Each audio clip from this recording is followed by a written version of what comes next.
여러분 성탄하면 어떤 풍경이 떠오르십니까? 성탄하면 뭐니 해도 장식이죠. 우리 본당에도 이렇게 아름다운 장식이 있어서 성탄의 분위기를 한껏 만들어주고 있는데요. 성탄 장식의 하이라이트는 무엇입니까? 제가 벌써 답을 드렸습니다. 라이트입니다. 조명입니다. 형형색색 아름다운 조명들이 성탄의 장식들을 더욱 밝고 아름답게 빛나게 만들어 줍니다.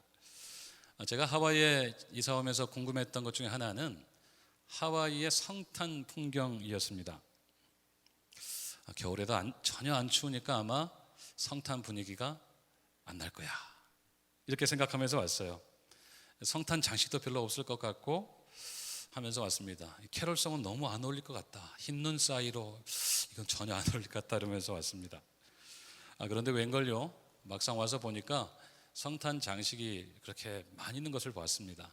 오히려 제가 살던 캘리포니아보다 훨씬 더 많지 않나 그렇게 싶을 만큼이었어요. 이야기를 들어보니까 날씨가 따뜻해서 오히려 더 그런다고들 그렇게 이야기를 하시더라고요. 밤이 되면 여기저기에서 반짝이는 장식들이 참 아름답습니다.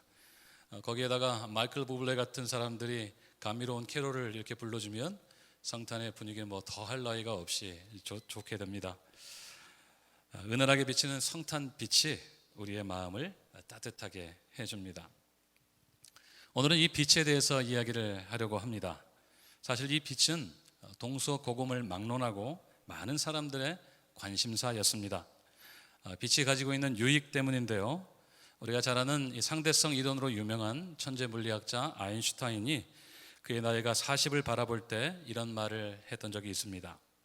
나의 남은 생애 동안 빛이 무엇인지 연구하며 살 것이다. 그래서 그는 76세로 생을 마칠 때까지 많은 시간을 빛을 연구하는 데 보냈습니다. 세상에서 제일 똑똑했던 사람이 빛에 무언가 있다는 것을 알아차려서 그렇겠죠. 결국 그는 빛의 광전 효과를 밝혀내서 현대 물리학의 두 축 가운데 하나인 양자역학의 그 모태인 기본이 되는 고전 양자론의 아버지가 되었습니다.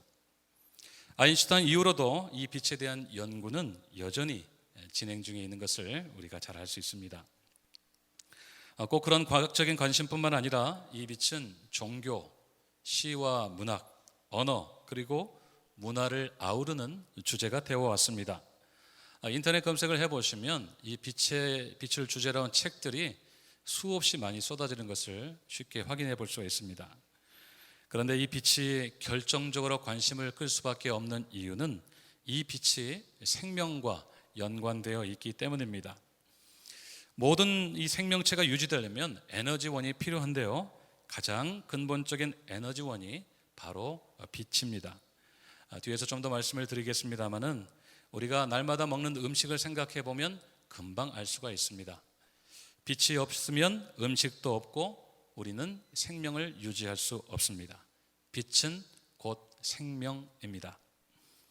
오늘 요한은 복음서를 시작하면서 한 빛에 집중하고 있습니다. 오늘 본문 9절의 말씀을 우리 함께 읽도록 하겠습니다. 9절 말씀 시작. 참 빛 곧 세상에 와서 각 사람에게 비추는 빛이 있었나니 아멘. 그 참 빛은 누구를 가리킬까요? 바로 예수 그리스도입니다. 요한은 바로 그 빛이 하나님의 독생자 예수 그리스도이심을 1장에서 반복적으로 강조하고 있습니다. 그런데 사실 이 예수님이 빛이시라고 하는 것은 요한의 개인적인 주장이 아닙니다. 예수님을 너무나도 사랑하고 존경하다 보니까 항상 그분이 스타처럼 빛나는 분으로 보여서가 아닙니다. 또 예수님이 많은 대중들의 인기를 받아서도, 관심을 받아서도 아니었습니다. 예수님이 빛이시라고 하는 것은 예수님의 자기 증거였습니다. 그분은 스스로를 빛이라고 반복적으로 말씀하셨는데요, 요한복음만 해도 여러 곳에서 발견할 수 있습니다. 우리 같이 한번 읽어보겠습니다. 연속이 있는데요, 8장 12절 나는 세상의 빛이니, 9장 5절 내가 세상에 있는 동안에는 세상의 빛이로다, 12장 46절 나는 빛으로 세상에 왔나니 아멘. 그렇게 예수님은 자신을 빛이라고 거듭거듭 말씀하셨습니다. 빛은 예수님의 자기 정체성이었습니다. 예수님의 이 자기 증거가 결정적으로 나타났던 사건이 하나 있었습니다. 바로 변화산 사건입니다. 마태, 마가, 누가복음은 공히 예수님이 영광스러운 모습으로 변형되었음을 생생하게 기록하고 있습니다. 이 그림은 유명 화가 라파엘의 변모라는 작품입니다. 예수님이 가운데 계시고 양쪽에 누가 있나요? 모세와 엘리야가 그렇게 있죠. 율법과 선지자를 대표하는 두 인물과 함께 변화산 사건에서 변형되신 그런 모습이었습니다. 현장에 세 사람이 있었습니다. 누군지 기억하십니까? 베드로와 야고보와 요한. 이 세 사람은 예수님의 얼굴이 해와 같이 빛나고 그 옷도 사람이 만들 수 없을 만큼 희고 밝게 빛나는 것을 두 눈으로 똑똑히 목격했습니다. 예수님이 잠시 애써서 빛의 모양을 띄신 것도 아니었고 한시적인 특수 효과도 아니었습니다. 예수님 그분 자체가 본질적으로 빛이심을 실제적으로 보여주신 사건이었습니다. 이 세 명의 목격자들 말고 빛 대신 예수님을 실제로 경험했던 사람이 또 한 사람 있습니다. 누구일까요?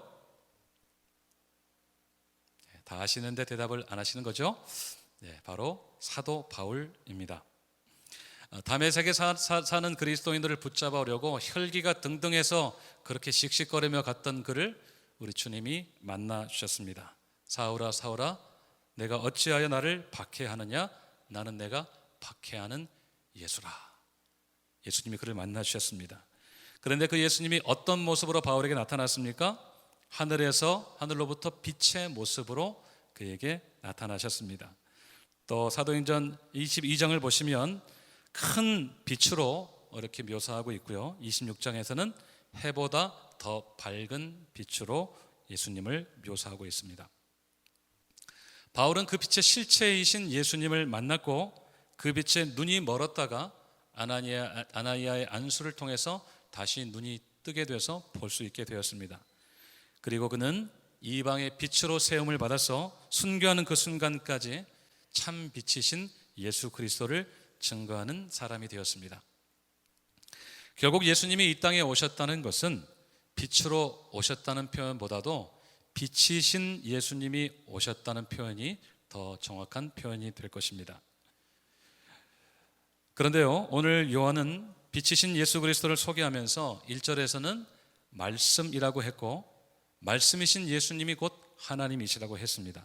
그리고 계속해서 보십시오. 2절에서 그분이 태초에 하나님과 함께 계셨고 3절에서는 무엇을 하셨다고 했습니까? 3절 함께 읽겠습니다. 시작. 만물이 그로 말미암아 지은 바 되었으니 지은 것이 하나도 그가 없이는 된 것이 없느니라. 아멘. 그분이 온 우주 만물을 창조하셨다고 했습니다. 이 온 우주 만물 가운데 존재하는 것들 중에 그분 없이 창조된 것이 하나도 없다고 했습니다. 자, 1절부터 3절까지 핵심 단어를 한번 연결해 보겠습니다. 태초, 말씀, 하나님, 그리고 창조. 이 네 개의 단어를 이렇게 떠올려 보시면 어떤 그림이 떠오르십니까? 성경 어느 책 어느 장입니까? 창세기 1장입니다.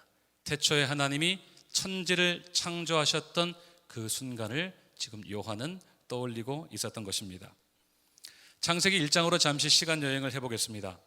하나님이 천지를 만드시기 이전에 이 세상은 어떤 상태였습니까? 2절입니다. 2절을 보시면 땅이 혼돈하고 공허하며 흑암이 깊음 위에 있다고 했습니다. 자, 흑암이 깊음 위에 있었다라고 하는 것은 무엇을 의미할까요? 무엇이 없었다는 이야기입니까? 빛이 없었다는 이야기입니다. 그런 상황에서 하나님이 가장 먼저 창조하신 것이 무엇입니까? 바로 빛입니다. 3절을 보시면 하나님이 이르시되 빛이 있으라 하니 빛이 있어. 같이 한번 읽어볼까요? 시작. 하나님이 이르시되 빛이 있으라 하니 빛이 있었고. 아멘. 하나님은 각종 생명체를 만드시기 전에 가장 먼저 빛을 만드셨습니다. 그리고 나서 하늘이 만들어지고 땅과 바다가 만들어지고 그리고 난 후에야 각종 식물이 나기 시작했습니다. 이어서 빛을 내는 발광체인 해와 달과 별들을 만드셔서 낮이든 밤이든 계속해서 빛이 있게 만드셨습니다. 그리고 바다의 생물들과 물고기를 만드시고 또 땅의 모든 짐승들을 종류대로 만드셨습니다. 그리고 나서 맨 마지막에 누구를 만드셨나요? 하나님의 형상대로 사람을 만드셨습니다. 하나님께서 가장 먼저 빛을 만드신 이유가 발견되십니까? 모든 생명체를 생존하게 하기 위해서였습니다. 빛이 창조되기 이전의 상태를 다시 한번 생각해 보십시오. 땅이 혼돈하고 공허하며 흑암이 깊음 위에 있는 상태였습니다. 그것은 어떤 상태입니까? 생명체가 도저히 생존할 수 없는 그런 상태였습니다. 만일 그때 모든 동식물과 사람들이 만들어졌다면 아무도 무엇도 생존할 수 없었을 것입니다. 해가 전혀 비추지 않는 바다를 한번 생각해 보세요. 해가 안 비추면 뭐가 안 만들어집니까? 플랑크톤이 안 만들어지고 각종 영양소가 안 만들어지죠. 작은 물고기가 그것을 먹고 사는데 그것들이 안 만들어지면 생존할 수가 없습니다. 작은 물고기가 없으면 어떻게 됩니까? 큰 물고기는 더더욱 생존할 수가 없게 되죠. 다 굶어 죽게 될 것입니다. 또 햇빛이 전혀 비추지 않은 땅을 한번 생각해 보십시오. 짐승들이 먹을 수 있는 식물들, 특별히 초식동물들이 먹을 수 있는 식물이 안 만들어진다면 어떻게 되겠습니까? 작은 동물들이 생존할 수가 없게 되겠죠. 그리고 그 위에 상위 먹이 사슬에 있는 동물들 역시 생존할 수가 없을 것입니다. 결국 하나님의 창조의 구심점은 바로 빛의 창조입니다. 빛이 있으라고 하는 매우 간단해 보이는 이 명령이 모든 생명체가 존재할 수 있는 근거가 된 것입니다. 그래서 하나님은 첫째 날과 넷째 날 이틀에 걸쳐서 빛을 만드셨습니다. 수치적으로 따지자면 6일간의 창조 가운데 이틀을 빛을 만들어 창조하셨으니까 몇 분의 몇인가요? 6분의 2, 3분의 1이 되겠습니다. 그만큼 하나님은 이 빛을 만드시는데 많은 시간과 많은 정성을 기울이셨습니다. 결국 하나님께서 빛을 만드신 것은 생명의 시작을 알리는 신호탄이었고, 그렇게 시작된 생명이 소멸되지 않고 지속될 수 있는 길을 여신 사건입니다. 그래서 빛이 있으라라고 하는 명령은 생명이 있으라, 그 생명을 보존하라, 그 생명을 누리라는 말씀과 같은 말씀이 되는 것입니다. 그렇게 하나님은 빛을 만드셔서 온 세상이 생명력으로 넘쳐나게 하셨고, 인간을 비롯한 모든 피조물은 그 생명을 누릴 수가 있었습니다. 빛은 그렇게 처음부터 생명이었던 것입니다. 그런데 문제가 하나 생겼습니다. 생명을 주신 하나님의 말씀에 순종해야 했던 아담과 하와가 하나님의 명령에 불순종했던 것입니다.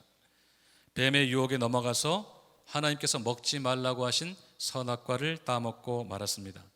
그리고 나서 그들이 제일 먼저 했던 행동이 무엇입니까? 하나님의 얼굴을 피하여 숨었습니다. 조금 다르게 말하면 빛을 버리고 어두움을 선택한 것이고, 생명을 버리고 사망을 택했던 것입니다. 결국 아담과 하와가 어떻게 되었습니까? 저주를 받고 동산에서 쫓겨나게 되었습니다. 그리고 모든 인류는 어두움 가운데 있게 되었습니다.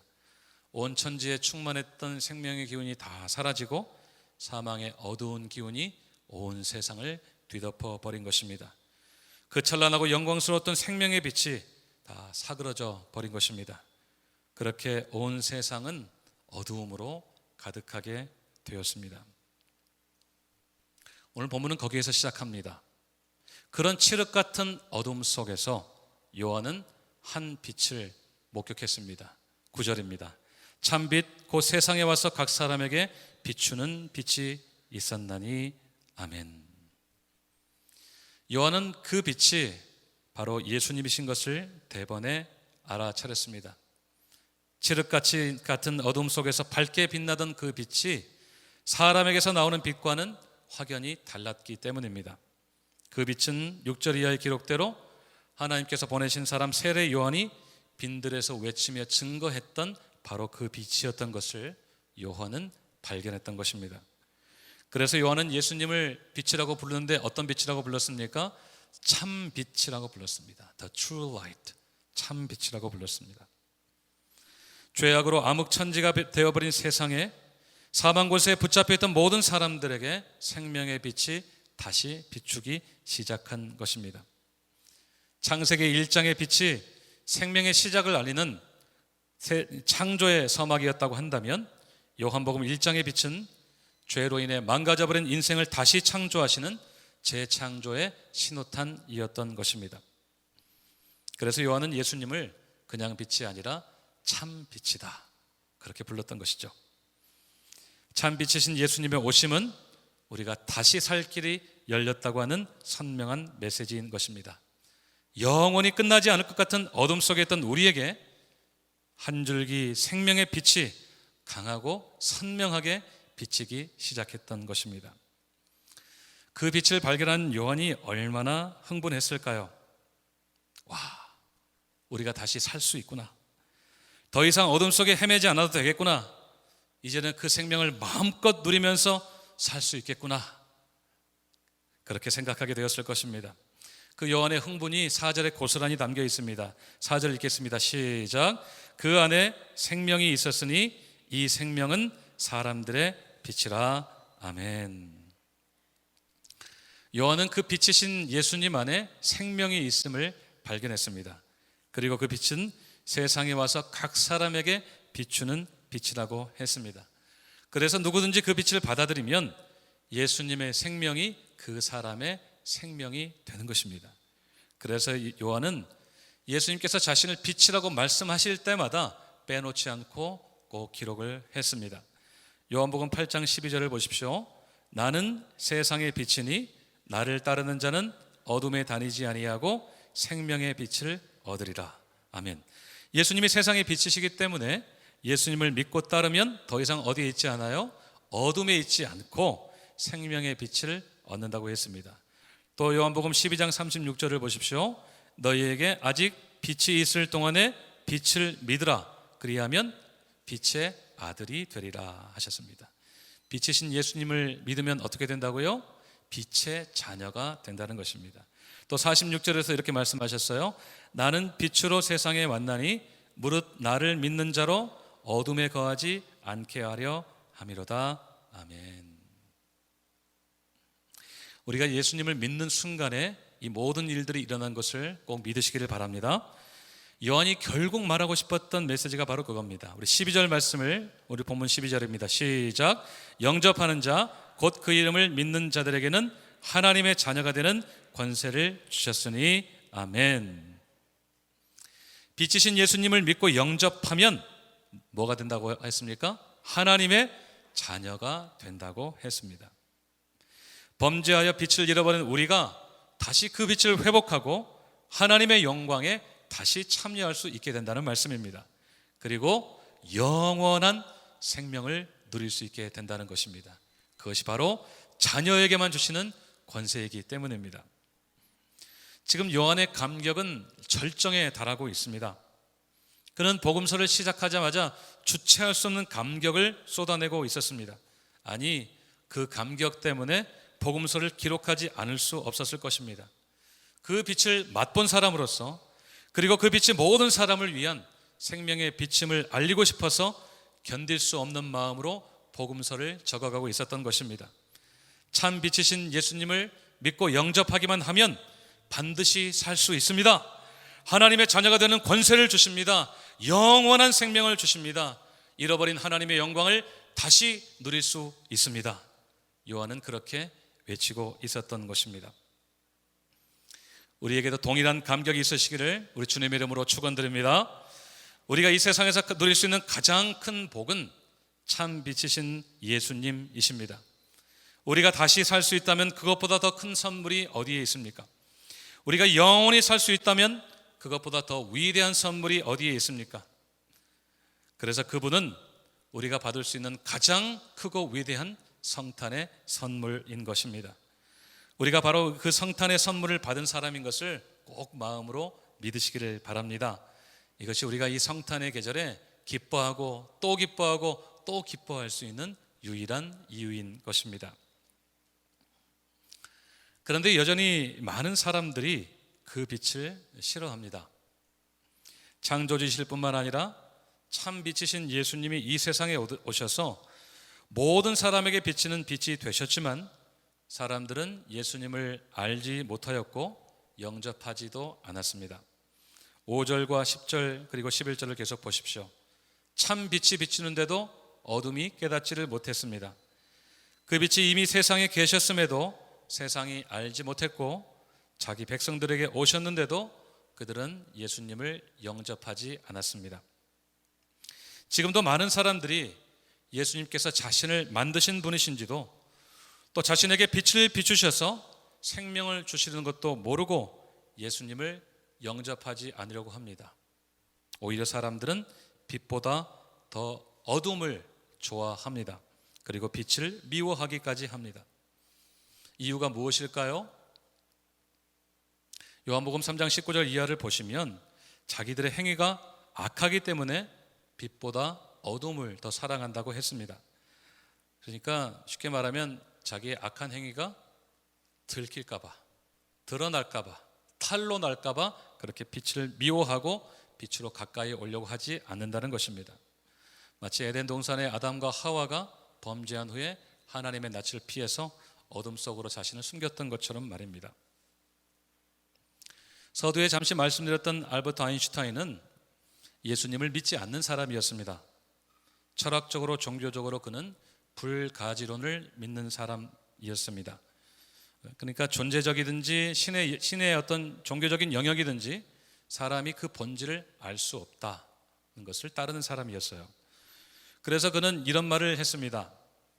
나는 자신의 창조물을 심판한다는 신을 상상할 수가 없다. 또한 나는 물리적인 죽음을 경험하고도 살아남는 사람을 상상할 수도 없으며 믿고 싶지도 않다. 유약한 영혼들이 두려움이나 터무니없는 자기중심적 사고에 빠진 나머지 그런 사고를 전도한다. 또 훗날 그는 한 철학자에게 보내는 편지에서 이렇게 적었습니다. 내게 신이라고 하는 단어는 인간의 약점을 드러내는 표현이나 산물에 불과하다. 성서는 명예롭지만 꽤나 유치하고 원시적인 전설들의 집대성이며 아무리 치밀한 해석을 덧붙이더라도 그 점은 변하지 않는다. 그렇게 신의 존재를 부정하지 않는 듯 하면서도 인정하지도 않는 그는 빛 대신 예수님을 믿지도 영접하지도 않았습니다.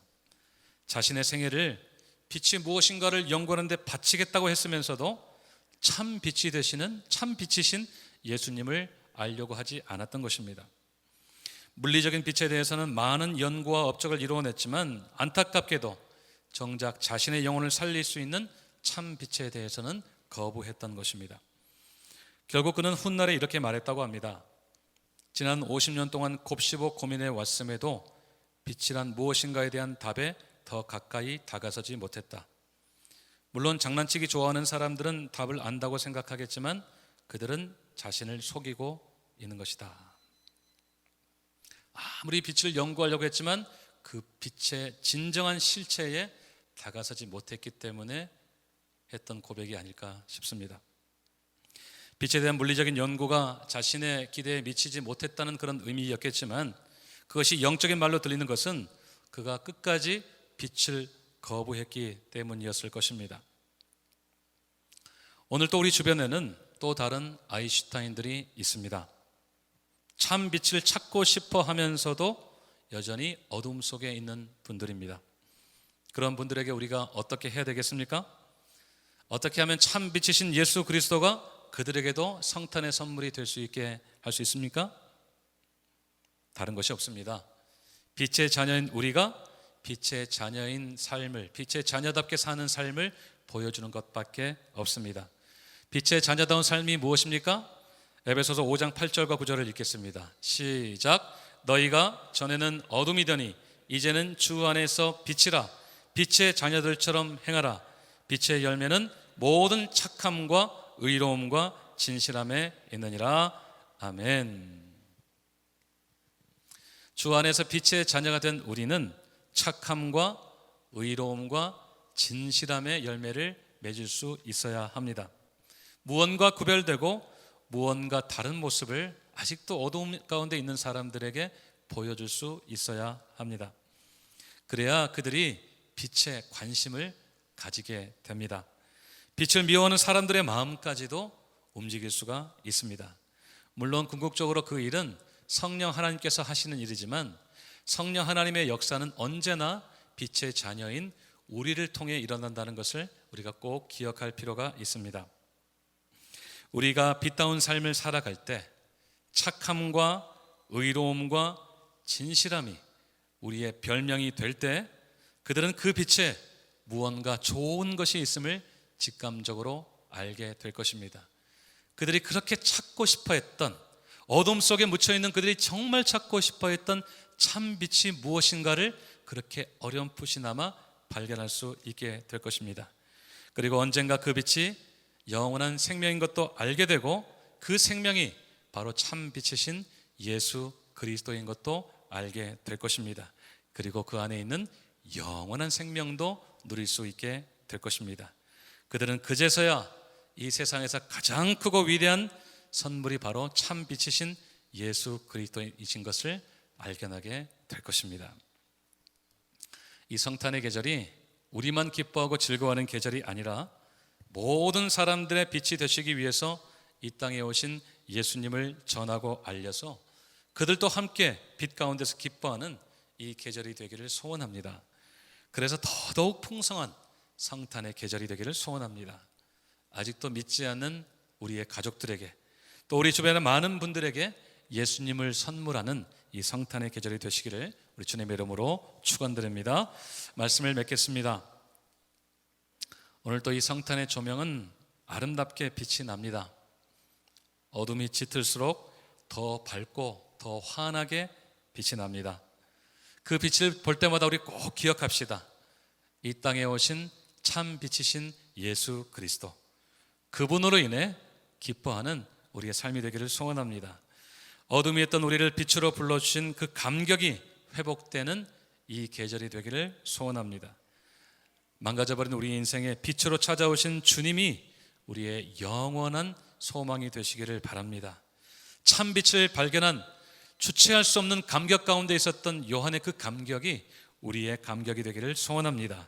그래서 이제는 빛의 자녀답게 착하고 의롭고 진실하게 살아갈 때 그 빛을 거부하는 수많은 아인슈타인들이 주님께 돌아온 역사가 우리를 통해 있으시기를 주님의 이름으로 축원합니다. 참 빛이시고 영원한 생명이신 예수님이 우리에게 가장 크고 위대한 성탄의 선물입니다. 다 함께 기도하겠습니다. 이 시간 들으신 말씀을 생각하시면서 우리 함께 기도하실 때 어둠 가운데 있던 우리를 찾아오신 참 빛이신 예수님으로 인한 기쁨과 감격이 우리에게 다시 회복되는 이 계절 되도록 우리 기도하기를 소원합니다.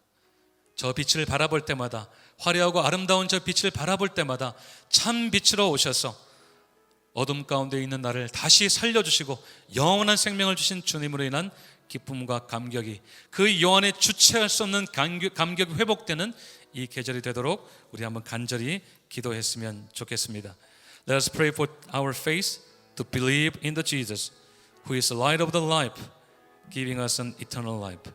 Pray for God to help us to live as children of light, bearing the fruit of goodness, righteousness, and truth.